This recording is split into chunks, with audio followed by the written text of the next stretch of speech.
தஞ்சாவூர் பள்ளி மாணவி லாவண்யா வந்து மதமாற்றம் எந்த விதத்திலையும் நடைபெறல, அவங்க வீடியோல அது போன்ற எதுவுமே இல்லை அப்படின்னு சொல்லிட்டு சிபிஐ முதற்கட்ட விசாரணையில வந்து நீதிமன்றத்துல தெரிவிச்சிருக்காங்க. நிலை அறிக்கை எப்படி செய்தியாக தான் பார்த்தேன், நான் முழுக்க செய்தி பார்க்கல, சுழல் எழுத்துல பார்த்தேன்.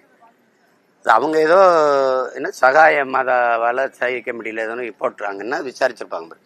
அதாவது மத்திய புலனாய்வு தான் சொல்லிருச்சுல அப்படி ஒன்றும் நடக்கலைன்னு, அதை விட்டுற வேண்டியதான்.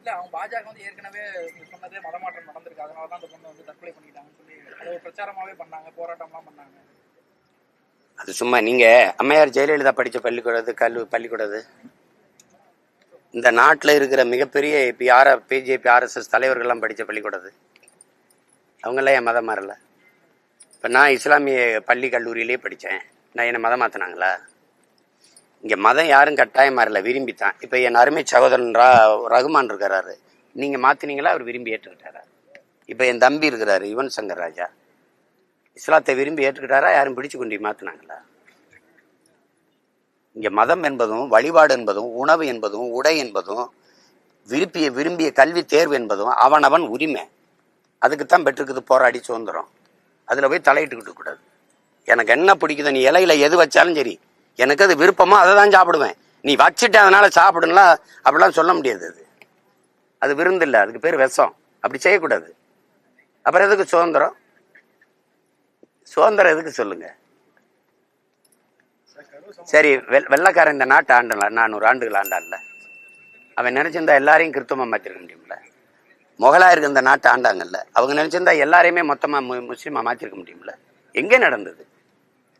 இங்க அடக்க முடியாத சகிக்க முடியாத சாதிய இழிவு, சமத்துவமின்மை, தீண்டாமை கொடுமை, இதை சகிக்க முடியாம மாறினவங்க தான் இங்க.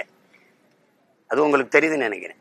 எல்லாம் பகுத்தறிவு, முற்போக்கு, சமூக நீதி, எல்லாம் சமூக மாற்றம், முன்னேற்றம்லாம் பேசிட்டு இன்னும் தனித்தனி சுடுகாடும் தனித்தனி கோவலம் இருக்கு. தனித்தனி முடிவெற்ற, இவருக்கு முடிவெற்றவர் இவருக்கு வெட்ட மாட்டார், இவருக்கு முடிவெற்றவர் அவருக்கு வெட்டப்பார். இந்த மாதிரி ஏற்றதாழ்வு இருக்கா இல்லையா சமூகத்துல?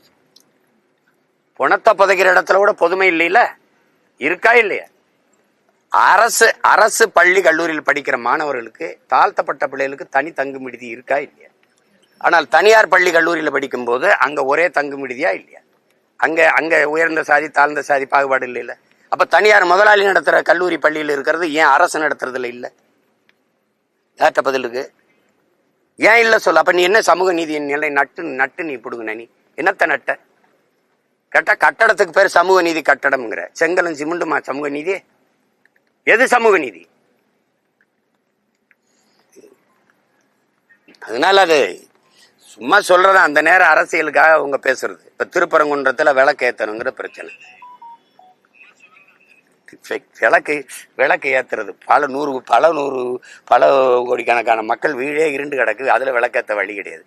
எங்க முருகனுக்கு விளக்கேத்து திருப்பி 100 ஆண்டுகளா ஏத்தல. எங்க போயிருந்த இவ்வளவு நாள்? போன ஆண்டு முருகன் மாநாடு போடும்போது ஏத்த வரல. ஏன் வரலன்னா தேர்தல் இப்பதான் வருது, அதனால வராங்க.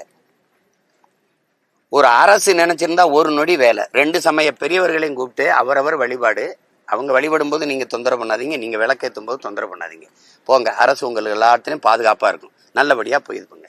இது வந்து அவரவர் வழிபாட்டுல ஒருத்தர் தலையிட்டுக்கிறாதீங்க. இது ஒரு தாய் பிள்ளைகளா வாழ்கிற ஒரு நிலம்னு சொல்றதுக்கு எவ்வளவு நேரம் ஆயிருக்கும்? ஏன் செய்யல? நான் சொல்லும் போது யாரும் அதை எடுத்துக்கல. அதையே நீதிமன்றம் சொல்லும் போது போய் அரசு வருத்தம் தெரிவிச்சு. இந்த வருத்தத்தை எத்தனை ஒரு வருஷம் கழிச்சு கேட்குறீங்க? இந்த முறையும் வந்து நாம் தமிழர் கட்சி தனித்து போட்டியா, யாரும் கூட்டணிக்கு வந்தாலும் ஏற்றுக்கொள்வீங்களா? இப்படி ஒரு கேள்வியை நீங்க கேட்குறீங்கன்னா உங்களை என்ன செய்யலாம்? 234 வேட்பாளரையும் அறிவிக்க போறேன்னு சொல்றேன், அப்புறம் தனித்து போட்டியான்னு கேட்டா அப்படி என்ன பதில் சொல்றது? சரி போறேன், எங்க இருப்பா போறேன், யாரோட போலாம் சொல்லுங்க. உங்க கூட எல்லாம் போறேன்லான்னு அது இல்ல. அது ஏன் பேசி அதை எத்தனை தடவை அதே பதில சொல்றது? வேற ஸ்டாலின் தொடரட்டும்ன்ற பிரச்சாரத்தை எப்படி பாக்குறீங்க?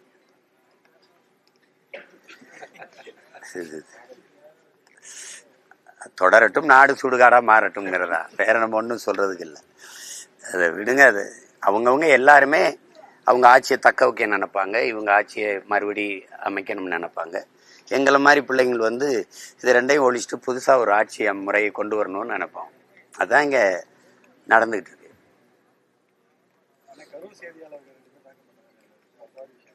இன்னைக்கு அந்த கேஸ் வந்து அவங்க பேர்ல தான் போட்டிருக்காங்க. அவங்க பேர்ல இருந்து அவங்க மாறல. அவங்க இன்ஃபர்மேஷன் இன்னும் வாங்கவே கொடுக்கல.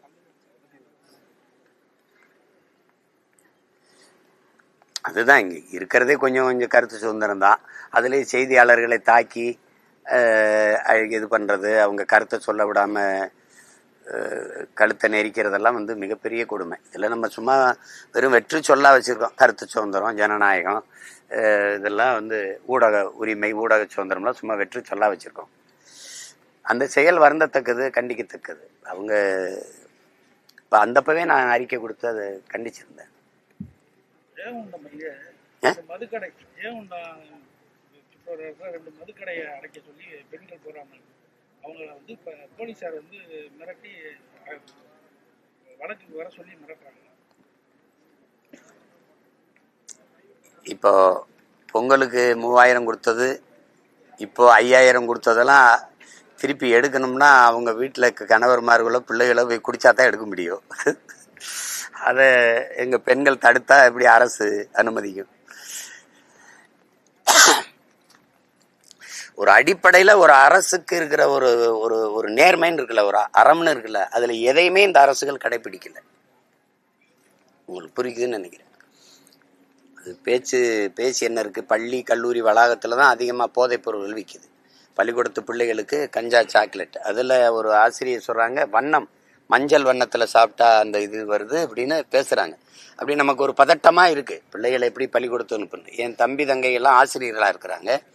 அவங்க எல்லா பிள்ளைகளுமே இதை பயன்படுத்துகிறாங்கன்னா பிள்ளைகள்லாம் மயக்கத்திலே உட்கார்ந்துருக்காங்க. என்னன்னு பார்த்தா நீங்கள் பார்ப்பீங்க காணொலியில், சின்ன சின்ன பிள்ளைகள்லாம் கஞ்சாவை பயன்படுத்திட்டு குழுவாக கூடி நம்ம பிள்ளைகள், பச்சை பிள்ளைகள், சின்ன சின்ன பிள்ளைகள் வந்து குடிக்கிறது, மதுவெல்லாம்.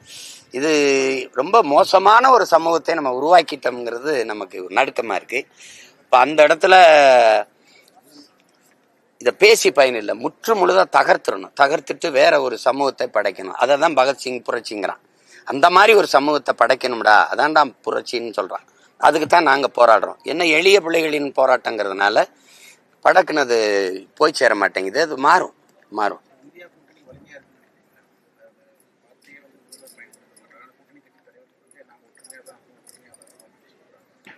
அதாவது இப்போ நான் நல்லா தான் இருக்கேன்னு ஒருத்தன் சொன்னான்னா அவனுக்கு ஏதோ பிரச்சனை இருக்குன்னு அர்த்தம். நாங்கள் ஒற்றுமையாக தான் இருக்கோம்னா உள்ளுக்குள்ள ஏதோ பிரச்சனை இருக்குன்னு அர்த்தம். ஒற்றுமையாக நீங்கள் இருக்கல இல்லையான்னு நாங்கள் கேட்கவே இல்லை. அப்புறம் எதுக்கு அதை சொல்கிறீங்க? அப்போ ஏதோ பிரச்சனை இருக்குல்ல, புரியுதா? அதனால அது அவங்க பிரச்சனை. அது வலிமையாக இருந்து என்ன பண்ணுது? வலிமையாக இருந்து என்ன ஆக போகுது சொல்லுங்க?